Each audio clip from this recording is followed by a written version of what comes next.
முட்டையை உடைச்சு ஊத்திடலாம். குழம்பு கொதிக்கும் போதே வாசனையே ரொம்ப சூப்பரா இருக்கு. முட்டை உடைச்சு ஊத்தும் போது அடுப்பை மட்டும் சிம்ல வச்சுக்கணும்.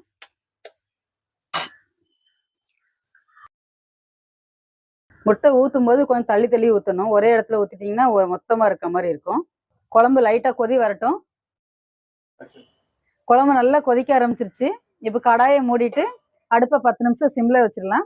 சிம்ல வச்சு இறக்கிங்கன்னா முட்டையும் வந்துடும், குழம்பும் ரெடி ஆயிரும். 10 நிமிஷம் ஆயிடுச்சு. இப்போ நம்ம திறந்து பார்த்துடலாம்.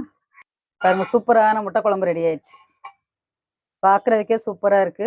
வாசனையும் ரொம்ப சூப்பரா இருக்கு. முட்டை வெந்துருச்சான்னு பார்க்கலாம். நம்ம முட்டைலாம் நல்லா வெந்துருச்சு. செமையா இருக்கு பார்க்கறதுக்கு. நீங்க முட்டை குழம்பு வந்து நிறைய வெரைட்டி இருக்கு. ஒரு தடவை இந்த மாதிரி முட்டை குழம்பு செஞ்சு சாப்பிடுங்க, அது உங்களுக்கு ரொம்ப பிடிக்கும். இப்போ நம்ம முட்டை குழம்பு எப்படி இருக்குன்னு சாப்பிட்டு பார்த்துடலாம். இப்போ நம்ம சாப்பிட்டு பார்த்துடலாம்.